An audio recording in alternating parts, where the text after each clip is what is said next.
All right, guys, welcome back here. Justin Barry here with the Crappie Connection. Got my sidekick, Brad Chappell here. We got Kevin Rogers and Matt Beckman, both from Missouri. Y'all know them as the single pole jiggers from up there pretty much. We're down here at the Reds at the Bass Pro, which you're viewing in right now. Just got done with the 2-day tournament from the ACT. We grabbed these guys. We're going to talk about some single pole fishing, anywhere from A to Z, the start of it, full 9 yards. We're just going to dig ourselves in. Otherwise, welcome, guys. Yeah, thanks for having us. This is amazing. This, like I told you, I listened to every podcast on the way down here, 9.5-hour drive. So I got the whole library in. I love it. It's awesome. I'm seeing some of the legends in the sport talking. You know, Ronnie. You're here. Yep. Not really. Ronnie and Whitey and these guys. I love it. Getting the knowledge out of them. I love that they're sharing that knowledge, and that's the greatest thing about crappie fishermen. They're willing to share. One of the things that we've got asked so many times here lately is about single poling, and I'll be honest with you, I am not a single pole fisherman. Do I think it's probably fun? Absolutely. Yeah. Yep. And, anything crappie fishing to me is fun. So it's something that on this show I'm looking forward to actually learning a little bit myself. Oh, yeah. But I want you to kind of break it down. Somebody just says, "Hey, man, I want to start crappie fishing, and I'm going to go out there and buy me a jig pole." Sure. What do they need to look for? Just spill it. Yeah, and it's not that easy, right? Because crappie fishing is what it is, and it's different. Every lake is different, right? So there are lakes that are great one-pole lakes. There are lakes that are not. Yep, right? I totally agree. And there's times of years that are great. We just fished this tournament here, and it was not a great time to be one pole fishing because the crappie were not locked on the standing timber that you can see. But if you have a home lake that's full of timber, that's a great place to start. That's how we were both raised. We're both raised at Truman Lake, and Truman Lake are crazy about their one pole fish. Yeah, I mean, it's just what it is. In the last 5 years, I've been venturing out because if I never fished another crappie tournament ever again, I would never troll ever again. Ever. I just would never do it. That's just me, because to me, holding that pole in your hand and watching it and feeling it get smacked, that's what I wake up in the middle of the night because of that. So in the wintertime, in the fall, when I'm not tournament crappie fishing, I go seek lakes that are made for one pole fishing. Yeah. And that the You've key. been at one today. And we didn't show out because of the time of year. The best place I've found on planet Earth is the state of Texas. I mean, it's just something about Texas and timber. Have you been to Toledo Bend yet? I have been to Toledo Bend. That's up there. I've been to almost all of them down there. I mean, I'll go down in the fall and then at Christmas time, and I'll just put my map in, and I'll just look at a lake, and I'll just put a pin, and I just go. So what's your favorite lake down here? It's hard to say because different times of year. In the spring, Lake Fork is the king. Lake Fork is the king. Is the king, and in the fall, it's probably Lake of the Pines. Really? Yeah, and it's a smaller lake, and it's easier to catch, and they're deep. They're super deep, and I'm catching them one pole, one jig. That's awesome. And they live, this far from the timber. Yeah. And they just stick to it. I know I've done it during the night, of course, after a good day of a trip of single poling. Have you ever woke yourself up setting a hook? Oh, absolutely. I got a horrible story that I've told 5 million times in my seminars. Matt started doing seminars with me. It was about this time of year. It was Mother's Day, and I had fished all week long at Truman Lake. Just took off, got away from my job, and went fishing, and they were on fire. I mean, every tree you'd put it in, you could call your shot, and they were just hammering it. And it was Mother's Day, and I know I had to go get her a cart at Walmart. And I go down the aisle of Walmart, and I have my hand on my cart, and I'm looking at the cards, and someone bumped my cart, and I set the freaking hook. I love it. In Walmart, and I looked around, and I went, yeah, I'm crazy. Yeah, that's awesome. Set the hook in Walmart. That's awesome. So, to get back on when somebody's wanting to start single pole fishing, what do they need to go out there and buy right now? I mean, today. I know there's a lot of poles. It's a and simple. You've got your own pole. Yeah, we can. Yeah, I'm not gonna sit here and talk. You got to have a Kevin Rogers signature series rod by Jinko, or you're not gonna catch them. Absolutely not. I mean, if you think about single pole fishing, it is high tech cane pole fishing. It's that simple, and keep it that simple. We use both of us use, and Matt Beckman, myself, my dad, Jeff Lewis, guys we grow up with jigging. We use a cheap little bitty mini reel. Right, most of the jig fishing we're doing is less than 15 foot, so we don't even use a spinning reel. The reel that we use, all it's doing is holding the line. We're not casting. Right. We're not throwing spinner baits. We're not throwing buzz bait. We are dipping. We are doodle socking, like the old timers call it. It can be as simple as that. A 10-foot rod is great. take live scope out of it. Don't even talk about live scope Right. yet. Just talk about going out jigging the timber. What about jig sizes? I know we've got 32nd ounce. You've got 16th, 8th, quarters. Yep. What do you start at in that scenario? Matt, let's take over, Matt. Yeah, I was gonna say, I think it all kind of wind plays a huge factor in what the jig head or size selection we pick, and the bigger the wind, the heavier you've got to use, of course, so you can feel it. But anytime it's not windy, I always try to go for the smallest I can get. I try always start the day with the 8th is always probably my favorite in all, but I'll go down to a 16th if the bite gets tough or it's not windy, just to slow down. And we catch ourselves going, too fast too often, and it just, basically slows us down. But 1/8 ounce is probably my favorite out of any of the lead head sizes there are, and but wind definitely plays a factor in what you. It also where they're at and what time of year it is. That's a good question right there. So if you got somebody wanting to start single poling, when do you prefer actually somebody going out with no electronics, but you're at a timber lake? When would you think best time to go? Right after the spawn. Right after the spawn. The crappie lock on timber right after the spawn. And people say, what's my favorite time to go fishing? The spawn is the absolute worst for me. Amen. I Mine hate too. it. I watched your guys' podcast. I think everyone would agree. Yeah. It's so moody. They're here today and gone tomorrow. Cold front, where did they go? Yeah. Post-spawn crappie, just like wintertime Dependable. crappie, you can count on them every day, right? If you catch them in 12 foot of water on a double stump on Friday, you're going to catch them on Saturday. Ross Barnett, like I said, I grew up fishing this lake. 11 foot is the key mark. Really? 11 Write foot that day down, in, Matt. day in and day out. That's a fact for me anyway. Yeah, 11 foot. 11 really. foot. Yeah. So I would tell someone to go out jig fishing. The worst thing weekend anglers or people beginning do, I believe, is they go out, they stick their jig, or next to a bridge pier or lay down or a stump. And they go, well, we didn't catch any. Let's go home. I think one of the misconceptions about jigging, like I said, I'm nowhere near you guys' league when it comes to this, but they use that term jigging.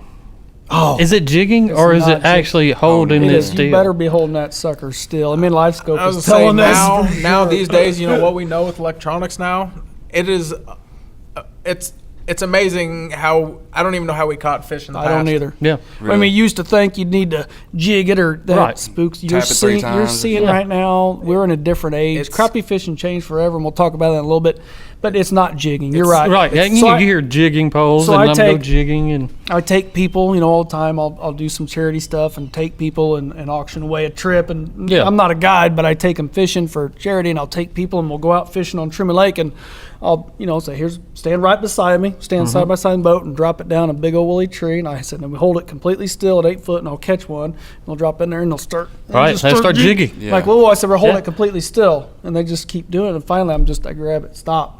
You're never going to catch one. Mm-hmm. You're right.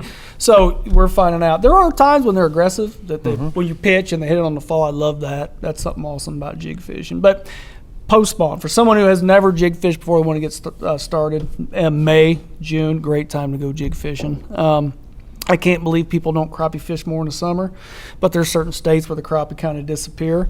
We get lucky enough to live on a dirty reservoir with lots of water flowing into it, and weather's so stable in the summer. Makes it so nice. We can catch crappie in Missouri in 3 to 4 foot of water, and in the summer in the dirty water. A lot of them live there. What's the water temperature out there in 3-4 foot of water? 89, 90, and they're living there because it's so dirty and so dingy. They got their bellies down there on the mud, and just catch one, and it's just filthy muddy. Wow. What about a line? All right, I got my jig pole. Right. So we're not guides, right? We have full-time jobs. Right, we're not crappie guides. We don't care about people breaking our stuff. I would not go jig fishing without braided line, ever. Braided line is the greatest thing that has ever been made for crappie fishing if you are holding the rod in your hand. Mm-hmm. If it's in a rod holder, you better not be using braid. Probably one of the most important tools there is. So would it be, right now in your boat, would it be electronics or braid? I'd take braid over electronics. All right, well, let's say braid.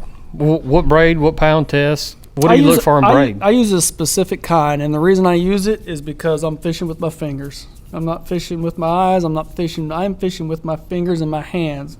Sounds crazy. my hand is never leaving the line. So I don't reel. When I lift my jig out of the water, I'm using my finger, I'm lifting it up, and I'm going to the next tree. And it's all in my fingers and in the feel. I use a specific kind because I like the way it feels. What is it? It's spider wire. It's spider wire The and way it Visibrate. feels. The way it feels in my hands. So you being? I'm being completely you're serious. going down the aisle before you probably got. You was probably testing, or you was feeling the lines before No, you no, actually no, bought it, no. right? I used every kind Used every made. kind, Yeah, okay. I've used every braid in What the pound market. test? It's 15 pound, but it's a 4 pound diameter. You know, that's what I pull crankbaits with, 15.4 Power Pro. 15.4, and it's called spider wire. It's in Visibrate. It's white in color, so you can see it above the water, but I don't use the bright Actually, line that stuff. white line actually sticks out a lot better in the dingy water. In the dingy water, it pops, so you can see it. We can see the line jump, I'm assuming. Yeah, but yeah, when you pitch it in there, and you want, if you're, number one thing, if you're not looking, you need to be looking at your line the whole time. When you're jig fishing, you're not looking up, you're not talking, you're looking at your line. So, if we're coming to a slick tree, a tree that is slick like a piece of pole timber, we always pitch and let it fall past. And a lot of time, Do you pitch it past it, or you pitch it to it? Past it and let Okay. it come back. And what you want to do if you're fishing 8 foot, you want to pitch it far enough to where the resting spot will be right at the base of the tree. So them crappie early in the morning when they're aggressive, or whenever they get aggressive throughout the day, on that pitch, them crappie will hit it on the fall. That color line lets us see that jump. All right, I think we've got. You like a heavy action, soft action when you're doing your. I have my own signature series rod by Jinko. It took me 26 years to actually get the rod I wanted. I went through another rod company and we didn't get it exactly right. So it's a heavy action rod. I mean, it's stiff, it's lightweight. There's not a 10-footer that's as stiff as that's as that light. I mean, it just isn't. It's inexpensive. It's $49, 49 on sale, $59. It's heavy, but it's lightweight. What size length are you looking at? We use 10 footers. 10 we foot. use all 10 footers. No 12s. We don't have 12s. People are wanting them now because of the live scope, right? They're wanting 12s and 13s, and I had some 12 footers that I tried to use, and I'm gonna shut that blind real quick. I put them up, and I went back to the 10. It's just what you're used to. Right. So, What do you get the feel for? yeah, a lot comfortable. of people. We use a mid reel section. I like resting the butt of the rod on my forearm, and that's how I set the hook. Yeah. Instead of a rear reel seat, that's what I like. They make an 11-footer with signature series as well, but I use the 10-footer. And I think they'll all work. It's all preference. What you get thing. used Yeah, to it's a, and- preference. It's a preference. It's thing. what it's yeah. And any long pole out there will work, whether it's 12, 13, 14. Yeah, and whatever, they all matter. do It's the just- same thing. It's all preference. Yeah, for sure. All right, I'm back. I got a question for you before Yeah. I forget it. So how many years have you been jig fishing again? Oh, geez, I've been. Since he walked. Yeah, I mean, Yeah. I've been tournament crappie fishing. This is my 28th year. All right, so all that knowledge from tournament to learning. You think I'd be better? I know. Dude, I was going to say the same thing. what would be the number one lesson that you learned that you can give to our viewers right now that's tuning in For one pole for fishing, one pole fishing? don't just jig 5 trees and go home. Right? That was my tip. I mean, keep moving. Right? Just like if you're spider rigging and you're not catching them, or you're slow trolling, you're not catching them here. That doesn't. Every tournament in 28 years I fished, someone has always won.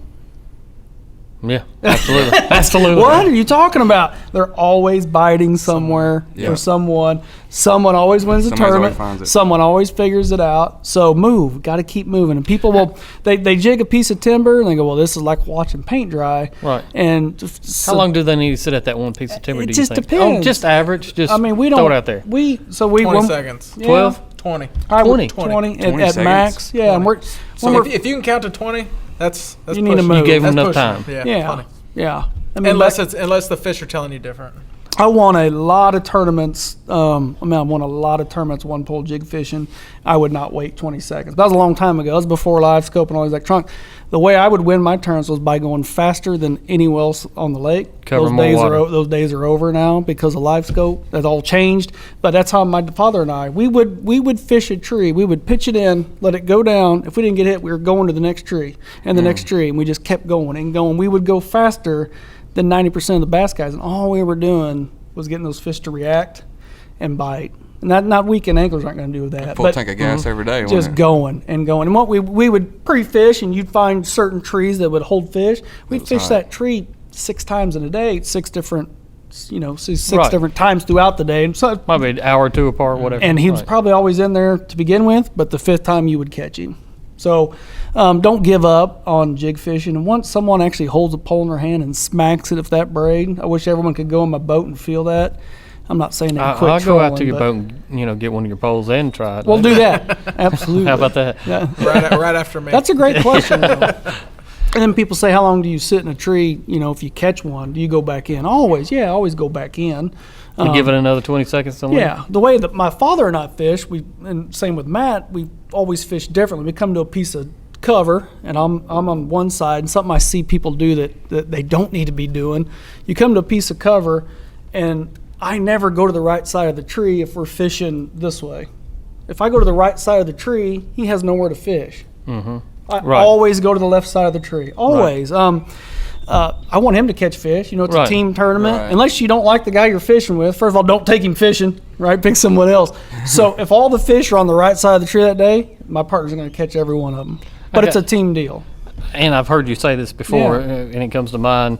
How do you get jigs unhung? I see people out here with a jig pole, and they're taking the end of the tips and they're jabbing it down in there. That's exactly how I get mine undone. But that's not. I mean, there's more finesse to it than that. I mean, we're bulling a china cabinet till your jig's hung. Yeah. I mean, I am. I mean, but as soon as it's hung, at first I do a little shake and try to shake it off. But I take the line and I hit it down there. If I can hit it off, I will. If it's too deep, we strum it. Mm-hmm. And other than that, you just break it off, right? And you're going to be breaking. You better be breaking jigs off if you're fishing timber and you're not breaking off. You're doing it wrong. We never use weed guards ever. I've never used a weed guard in my entire life. I'm not going to start now. I don't think I've never even had one on. I don't think I've ever broke off a jig. I never fished with one. You never broke a jig off? Oh, he's making these. Yeah. He's comedian tonight. He's Bam Bam. That's what I call him in a boat. You talk about finesse. He has none. When he gets hung up, the last thing you want to do is what this guy does. You're getting out of the way of it, He starts beating his chest. And, no. You really need to be finessey when you get hung up with that jig. Do you continue fishing that tree, or do you leave it? We'll fish it. We've caught fish in it. After yanking on, they don't scare them out? No, I mean, it depends. It all depends. Yeah, I mean, most of the time, you probably need to leave. So, yeah, for sure. What about do you think a lot of structure? Have you? I know you probably do. I think I read a little bit what you talked about. Like there's a certain wood they stick to. Have you kind of pinpointed that to a certain wood you like to fish? Yes, and that Matt can talk about too. I mean, and every lake you go to has different wood in it, and people don't realize that's something that the weekend anglers don't, especially up in Missouri where we live. Down here, I believe these are all cypress, probably cypress on this lake. They're cypress. You're asking a troller here, yeah. Okay? I've been here the first time ever. Those are all cypress stumps, and they are hard as a rock. Where we live, we have different tree types in the lake. We have a cedar, we have a bodart, we have sycamore, and we have oak. We have those 4 different tree types in our lake. There are days where every crappie in that lake is on one specific type tree, and if you don't know that, you're not going to catch fish. Why is that, you think? It's because if I time knew of that, year. I'd be Ronnie Caps. I don't know that. That was one of the things I learned when I was first coming up, and that's one thing he taught me. I didn't know the difference between a softwood tree and an actual oak tree.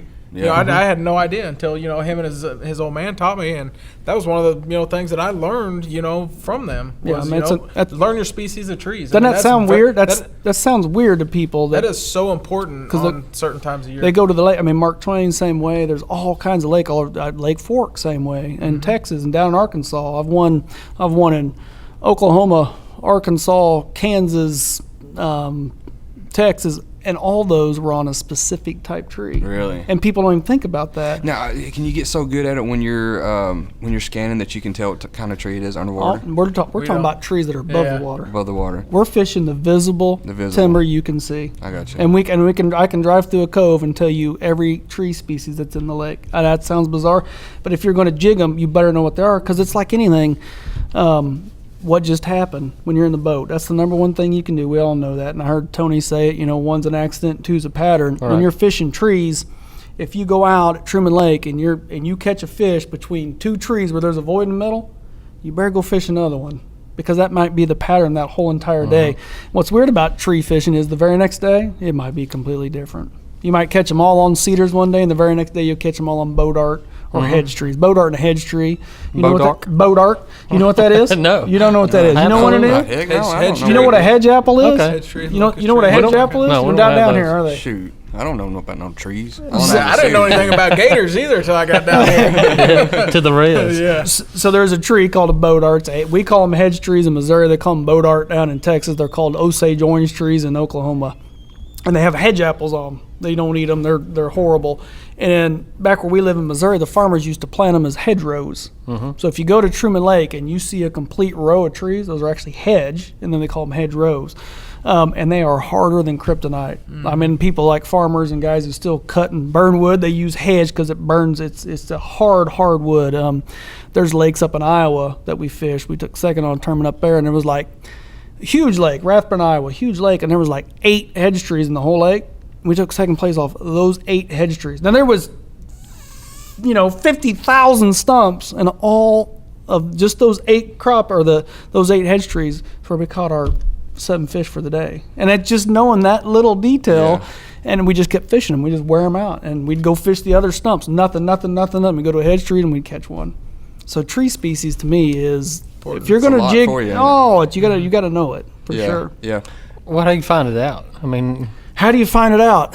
Google. Go. I mean, how do you Google dead stump? Oh, I got you. Well, for me, fishing with my 75-year-old father, there's a lot of knowledge there, and on Truman Lake, the best jig fishermen in the world live there, and you watch them and you talk, and crappie fishermen say you got to learn. So you ask. You ask, and as you go through, you start, okay, this black doty looking stump here, well, that's an old oak tree, or that's a sycamore, and you just learn. And that's something you got to really pay attention to be a jig fisherman. That sounds crazy. Pay attention to your trees. Absolutely. Isn't that crazy? That's huge. That's awesome. Yeah.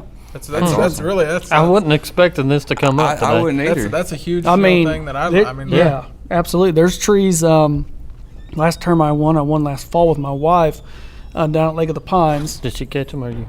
And I'll tell you that story. We both did. And I had life scope in my boat, and I turned it off. I know every tree in that lake. I fished it so much in my life. It's unbelievable. I know every tree. I know every limb and where it comes off. All I was doing with life scope was wasting time. I turned it off, and we went fishing that day. And what won the tournament for me and her was my spot lock. Because it was so windy, she can't run the trolling, but it was a male-female tournament. I would catch one out of a tree and I'd spot lock it. I'd be back there weighing it, and I'd turn around and she'd be coming out with a 2-pounder. Awesome. Because the boat would stay there and she could actually fish. And I'd turn my life scope off. It's unbelievable the amount the knowledge. memory that he has. I mean, you go to these trees. And that's a good tip as far as even Oh my jig gosh. fishing right there to me. That's what it's crazy because like I've been to Lake of the Pines with him, Lake Fork. I've been several times, and he remembers these trees from 3 and 4 years ago. He's like, man, you remember this brush pile in between these trees? Or hey, you're about to get hung up. Remember, it's real gnarly off the side of this worst tree. thing It's like, dude, I don't remember. That's like 4 years ago, dude. The worst thing any fisherman can do is forget what you just caught on the lake, whether you're at Grenada or this lake. Yeah. Well, I don't know Grenada that well, but I can guarantee we just took 3rd place down. I'm never going to forget where we took 3rd place, ever, right? Ever. We'll never forget that. And I won't forget all the times I got my butt kicked and tried to learn where the other people caught their. You got to take that and put it soak it in. somewhere. Yeah. Absolutely. So I do that with the trees, and that sounds crazy. I know what side of the tree to put on, where the limb is at for my partner. I just remember that type stuff. It's unbelievable. And You're pretty much old school in it. Yeah. Well, his 75-year-old dad may be better than him. Yeah, I mean, as far as remembering the trees. We had That's crazy. 4 years ago, he had a 290 big fish and a 1-pole ultimate challenge at Lake Fork. I could take you to that tree right now, and we fished the exact spot where he caught. I'll never forget that stuff. I just won't. You got. If you want to remember and get better, you got to remember that. Pay attention. Pay attention. Is that what you're saying? Pay Just go ahead and pay attention. That's the number one thing I talk about in my seminars. I know you do a lot of them too, Brad. Is pay attention in the boat. Right? If me and Justin go fishing, and we're both fishing, we're both jig fishing. I'm gonna assume I'm a better jig fisherman than Justin, and if he catches one, I'm gonna take all that in my head. And he's using black and pink on a chartreuse head. I'm gonna go dig and get me a black and chartreuse with a pink head. Yeah. And if he catches another one, I'm gonna steal his pole. That's the next thing I'm gonna do. Right. Yeah. Or cut his line. Yeah, I do that to my dad all the time. Like if we're just fun fishing in the winter, he's just killing me behind me. He goes live. I'll just steal his pole and give me mine, and then he'll catch a fish on my pole. That's awesome. And he shows you it's the guy using the pole and not the pole. Speaking of colors, I'm sure a lot of questions you get probably is tell us your top 5 baits that You y'all go, Matt. use. I'm talking too much. My top 5 baits. I mean, if you was going to tell somebody to start jig fishing like what we're doing here, what is your top 5 baits that you tell them to go get? As far if as you color, walk down in Bass as far Pro as right color, now, you tell them to Color, tell them style, both of it. everything. Color and style. 5. I'm gonna say probably my number 1 would probably be Bobby Garland's.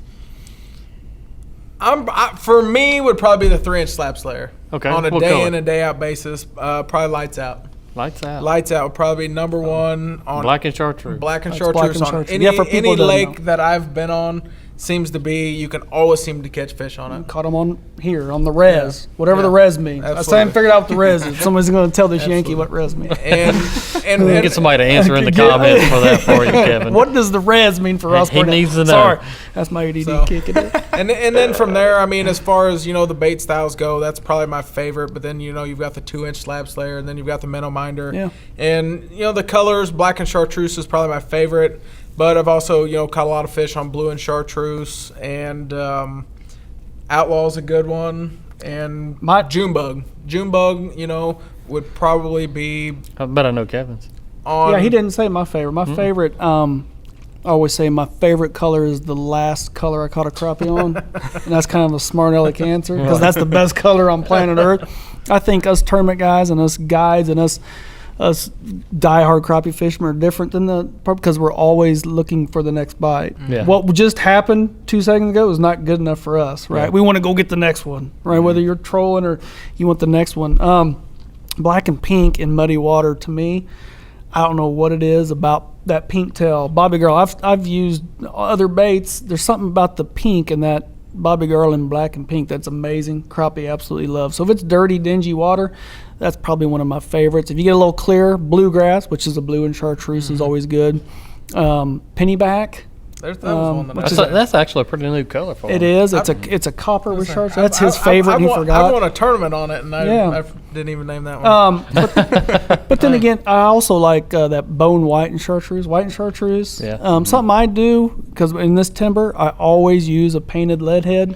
I was leading into that one Always. there. I cannot believe people use non-painted lead heads because in the dirty water, like the Rez or Grenada or Washington, any of these lakes that have giant crappie, the dirty or dingy water, that bright lead head, a pink, a chartreuse, white, and Do you try to match the body, or you Never. wanted a totally never. different color than the body? If I have Give me that one. if I have a white and white body with a chartreuse tail, I always put on a different color lead head. I'll never use a white because it's the same contrast. I always I mix that up. Yeah. I always have a different Always contrast. have a So it gives different them color. 3 colors. Correct. Does that matter? Maybe me being have anal. you ever seen that actually make a difference as I mean, far as sure. Yeah, there's the days. pink heads are out catching the Absolutely. chartreuse? That's what we just talked about. Me and Justin going fishing, right? Yeah. We determine he's better than I am. So if I'm catching him on a certain, don't be the guy in the boat that doesn't put on what's working. There's people that are like Oh, that that are hard. absolutely. Attention to Yes. detail. You're out there to catch more fish, and Yeah. there are days that color absolutely matters, and then there's days that don't. Those are the days that are great. Yeah, we have. Yeah. I mean, Like there's days you can throw Like today. not like today. Those are the days you want to go fishing when they'll bite Yeah. anything you throw out there. Those don't happen very often. Right. Not for me anyway. What was your So, color today at the Rez? I want to know. Yeah, tell me that. Lime green and chartreuse. It would be Captain outlaw. Coleman, pink Outlaw. head. Outlaw. Pink Outlaw. head. Mhm. It's been a really good color. Baby, all baby year. shad. We actually used a baby shed. We shed. downsized because we were missing so many. And That's a we great weren't- question. We weren't getting enough bites. When can you tell our viewers when to downsize and when not to? When you're missing a bunch of fish. Or like- when the bite's super tough. yeah. So we We always always downsize. when we are jig fishing, we always start with those big baits. And I heard Todd on here saying we don't need the big baits anymore because of the live scope because they can see them or whatever. I'm still going to use a big bait. If they're going to eat a big bait, I'm going to give it to them because it's easier to control. And it blows people's mind. This tournament I won last November, we were using 1/2 ounce lead heads. Really? Wow. 1/2 ounce walleye lead heads. That's what I And caught The biggest fish of my life Yes. down there was on a half Half ounce. lead And head. people say, why are you using? Okay, if you think about a half ounce lead head, it's That's- not that that big. big. What was the reason behind that? Here's the reason behind it, because I was fishing in 29 feet of water, and every crappie in the lake was 24 foot down. On what kind of tree? It was an oak tree. Okay, I'm just wondering. a live oak tree. So there was no reason from the surface to 24 feet was wasted space. Right. So if I had a 16th ounce on, I pitched it, and I could sit back, Yeah. check my Facebook, send some Read a email, book. or I could put a half ounce lead head on that would get me down to 24. The faster I could get to 24 feet, the faster I was going to catch crappie. Yeah. These crappie we're talking, I had, these are 2 to 2.25, 2.5 pound crappie. They didn't care that it was a half ounce lead head at all. So that was the reason, to just get down to that depth where they Right. were living. I always Now, like to- there's always the opposite of that Yeah. as well. I always like the heavier which I learned off of jig fishing. I always like a heavier jig head because I want to count how many limbs is down there. I never liked a real light jig head for my personal preference. You can feel more. I mean, people say, how can you feel with a 1/4 ounce lead head? Well, 1/4% better than you can. I mean, you just feel more. Yeah. I don't know. So, but there's times that they won't hit it for sure. But what they do, I'm gonna give them a 1/4 ounce lead head with a 3-inch bobby garland slab slayer. Yeah. Yeah. Another question. I'm sure you get asked a lot. What kind of knot? I taught Palomar knot. That's the only thing Palomar I'll knot. tie. I mean, it's the strongest in the world to me. I mean, you watch those knot wars on TV and they break them and they always compare it to the Palomar knot. And they always come up with these new trilene and I know these guys use this loop knot and because it sits. No one cares. You're fishing in water that is this dirty. That crappie don't care if that jig's sitting like this or that if he's hungry, he's going to hit it. There's nothing better for what we're doing. I mean, we're talking about hand-to-hand combat, heavy-duty power fishing with 15-pound braid and a stiff rod. I'm not using a loop knot. I'm using a Palomar knot tied directly to the line. That's me. Everyone likes, everyone likes something a little different. The slab ticklers, a Bobby Garland product, and I remember you were doing this for years as far as, and they listened to you, I'm sure, and said, hey, we need to put them out there for the fishermen. Right. Tell me the theory back behind using that product right there. That was one pole. One pole. Yeah, definitely one pole. And what Brad's talking about, it's a blade. It's just it's an aught, a 0 size willow leaf blade. And what I was doing, I was sliding it on my line. I slid it on my line before I tie my jig head on, and it was just, for me, it was pure speed. We've all used a pony head, a Roadrunner that has the Colorado blade that thump, thump, thump. A lot of people jig with those. Well, that Colorado blade would thump, thump, thump, and it would fall slower. And I'm trying to get down to 10 foot as fast as I could. So I started sliding that blade on there so my jig would get down there faster. And does it work? It's not, we're not Roland Martin, we're not going to say the helicopter lure, but there's times where that little blade and that little flash, fish absolutely will attract to that jig. One of those without. little patterns on the pattern kind of deals. Kind of like the crappie rattle that they make, same thing. Yeah. I know I've seen it in a tank, and the first time I seen it, I was like, man, that is sharp. I was tying it on there. And If people I are was a crappie, I would eat it. Yeah, it's awesome looking. It's just a silver blade. And I mean, the silver's the best because I think it's, it's probably natural. It looks more like a scale or a fish than they make. I've never used one of the colored ones. They have pink and chartreuse, and they're just silver. If I'm going to, I'm just going to put a silver one on. I just went blank. Niblets. Not me. Don't do it. No, I use them. my dad and Matt both do. I use nibbles. I'll use minnows. Why don't whatever. you? They just fall off. So do you normally tip with minnows? When you start out, are you going to have minnows with you First in the time boat? I have, this is what, April? This is the end of April? Yeah, it's about to So be the May. first week I bought minnows was Monday of this week. I haven't bought a minnow all entire year because of live scope. And we'll talk about that in a minute. Because of live scope, you don't need them. They're gonna bite or they're not. You can see the stinking fish. So I haven't been buying minnows. We won't use minnows unless we come to Mississippi. Mississippi, they love minnows down here for sure. Yeah, so that's a good question.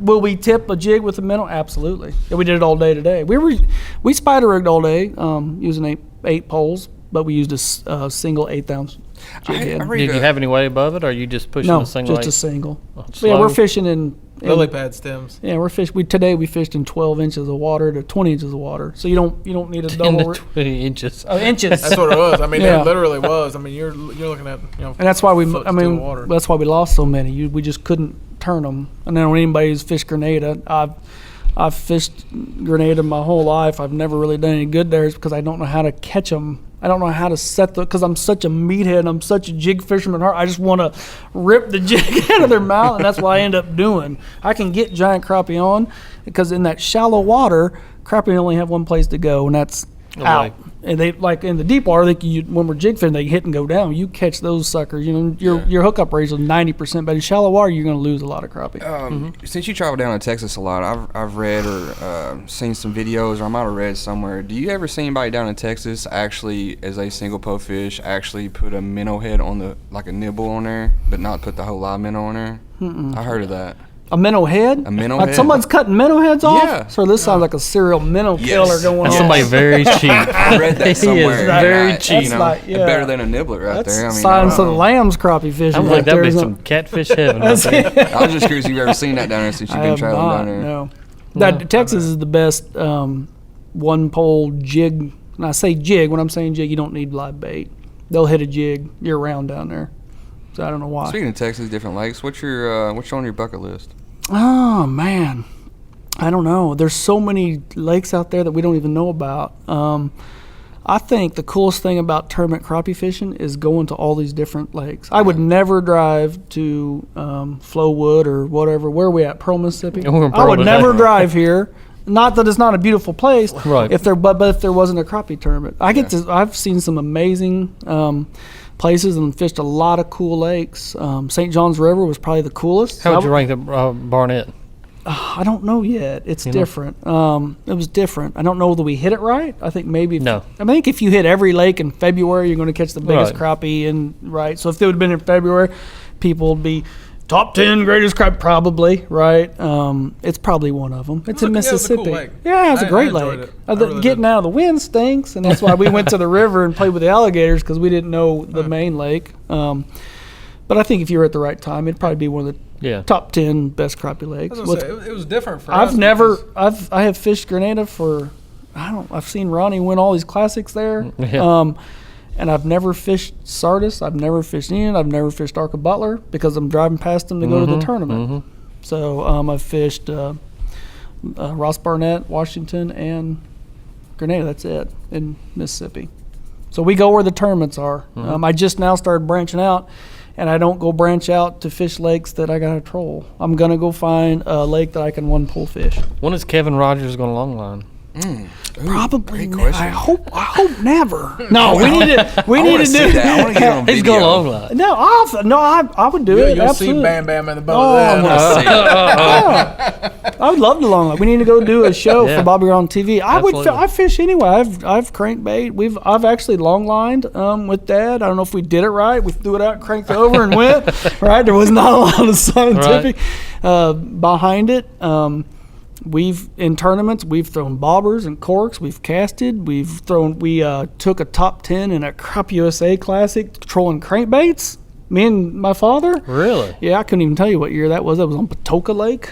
Don't even remember who won. I'm dating myself. So we've fished every way there is. Just if our preferred method is holding that one pole. Yeah. We just love it. That's So- how most people, in my mind, start out crappie fishing, a single pole. It's weird because everywhere you go in each region of the country, everyone fishes a little different. You're not gonna you know, a Clear Lake in North Carolina, you're not gonna be out there one pole fishing. That's a great subject there. What would you have to say to the people that talks crap about spider rigging? Talks crap about They're one pole? ridiculous. They don't know what they're talking about. I'm serious. And Oh, yeah. And people think I bash trolling. I've won 2 Crappie Masters trolling.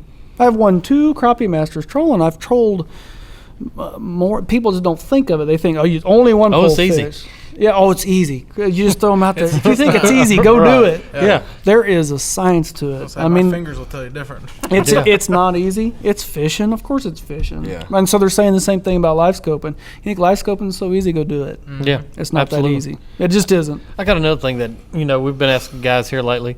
Superstitions.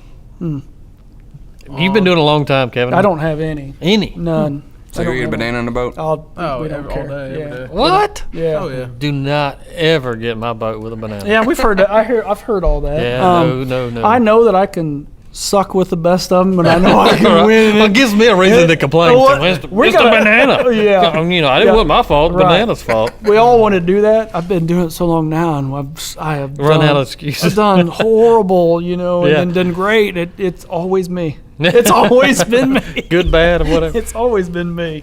Today was me. So yeah, I don't have any, none. I know we've been waiting for it, and we've been asking everybody else about it, and I've got one. Mm-hmm. I think yesterday, how many people in the parking lot fishing out of 97 boats didn't have it? And I'm talking about the Garmin Live Yeah, Scope. let's go and get that. It changed crappie fishing forever. Tell us. Forever. I mean, crappie fishing will never, ever be the same after ICAST of 2018. Absolutely. That's when the Live Scope come out. It's the stupidest thing you've ever seen in your life. And there are guys out there that are complete experts at it right now. Absolutely. Matthew Rogers, the kid that won the Crappie Masters Classic that year, the kid is a scientist with it. Oh, it's unbelievable. Josh Jones is there's a gentleman today. His Young? name Brian Young. These Oklahoma guys, they got it before everyone else. I don't know if you guys knew that or Absolutely. not. You see these Oklahoma guys, they got it years before everyone else. I think 'cause that's where it was invented. Yeah, well, Garmin, yeah. Well, Garmin's in Kansas where we live, but there's a gentleman today, and his name's Dylan something, and he just won Crappie Masters today at Eufaula, and he live scoped from the time the tournament started until his motor broke at noon, and he won. And these Oklahoma guys have got this thing figured out. Wow. I still need to play with it a lot. I came out here Monday and Tuesday and live scope for 2 complete days. I thought I was going to come jig the timber here, and the crappie were not on the timber, and I could not make them bite with my 10-foot pole because I spooked them so bad. So the With only the way, waves and stuff. yeah, I probably. just the boat smacking. The only way I could catch them was to troll with that 16-foot rod. So it doesn't. Everyone's freaking Right. out. It does not catch the fish. Absolutely. Yeah, but you can. It is a great tool, though. When you can dial it in, you can see the head from the tail. Since you got it, what's the craziest behavior you've seen that just kind of blew your mind while you was fishing with the Spooking live them. scope? Just the spookiness of them that we never knew before. Dropping your rod lid and watching Right. the whole tree just erupt. Really? So I had down there at Lake Fork. I had a dead calm day when I was by myself. I actually did a Bobby Garland a show by myself, which is horrible to do, but I did it. I was on Millwood, Arkansas this spring. It was dead calm, and you could see it was like the presence of that boat being in the water. They just freaked out. Really? They just the boat being there. It's like they could just Dingy water, went clear dirty. water. I mean, you couldn't see 3 inches. Yeah. I'm fishing 10 foot of water, and I just ease up I was like I was trying to hunt. It Yeah. was like I was hunting for the Absolutely. fish, and I ended up catching. I probably had 15 pounds on 7 fish, but I spooked another 15 pounds that just from the boat presence. It's incredible. Any kind of behavior that you've seen that said, I was wrong? Yeah, I was absolutely wrong. Crappie will feed down. I was wrong about that my whole Absolutely. life. Crappie will Absolutely. feed down, but they don't. What I've seen so far, you're fishing at 20 foot and a crappie's at 2 foot. He's not running down to Right. hit your jig. If he sees something fall by his face, he will go down to hit it. If you're coming up below him, he doesn't always want to go. If you're ways away, but they will go down to hit, and that's something I never. You knew know, one of the before. things really cool that, I've seen and everybody else has seen it that's used the Garmin Live Scope is, one, how many fish is in a lake. Right. There's a bunch out there that I see it on my unit, but it's how much these fish are swimming up and down in the water column. It's They're everywhere. unreal. Trolling Unreal. used to be like, you Third gotta eye. you gotta Third eye fish. down. That's Third eye right. down. You You gotta gotta be set third your eye bottom down. hook Yeah. at the bottom of Bull reel crap, seat. they're everywhere. Oh yeah, they're It's everywhere. unbelievable. So same thing with our jig fishing. For years we have a 10-foot How deep pole, y'all catching 8 them? foot Yeah. down to the reel. You got to be at the reel. If you're not at the reel, you're not gonna be catching fish. You're passing all these Yeah. fish for all these years. We had no idea. And I Yeah. think one thing, another thing that I've learned is I think we fish too deep a lot. I agree. It's amazing how shallow these fish can What be. about all you year. had it during the winter, right? Yeah. So how shallow have you seen them And in the winter? it depends on the lake again. Because Yeah. there's lakes where crappie live deep, and there's lakes where crappie live shallow. Or your home lake? Our home lake, this winter I went out and did a Bobby Garland TV with Matthew Rogers, and we were catching them in stake beds in December. It was like the week of Christmas, and we're catching them at 8 to 10 foot of water in the stake beds. It was incredible. It was incredible, but it's no one can say it changed everything. It's changed. People can come on board now and learn so much about crappie fishing because of the live scope, watching the live scope, seeing the way the fish move. And it is. Knowing that a fish, where I used to think at Truman Lake, every fish was at 8 foot in the entire lake. And there's some at 2, and there's some at 12, and there's some at 14, and that's the craziest thing. Yeah. That and how spooky they are, for sure. Yeah. Yeah. You got anything else you want to add, Brad? Man, just appreciate you guys' time. Come back to the res another time with The res. us. I The still want to res. know why they call it the res. It is what it is, man. It is what it is. The res. Black and chartreuse. I mean, That's right. Yeah. There you go. Anything It else is you what want it to add, is. Kevin? To anybody No, that's tuning Bobby in? Garland TV. We need to have you guys on there and do a show. We do that for Bobby Garland. Try to give tips and techniques for the everyday fisherman from bobber fish. Just you've been on there. We need to do long lining. You need to take me long lining, please. Absolutely. I wanna I've see never that. been. I want to go wanna see long that. lining. we can do it. All Matt, right. anything else you want to add? Oh, I'm good, man. Thanks All right. for having me. I appreciate it. No problem. Hey, special thanks to Pro Mississippi Bass Pro. Special thanks to Kevin and Matt coming in. Other than that, guys, I'm Justin Berry. Brad Chapel here. We're out of here. All right, holla. Place I'll always remember. Cabin on the lake and a fishing pole. Forever here I'll rest my soul. I can feel my worries drift away.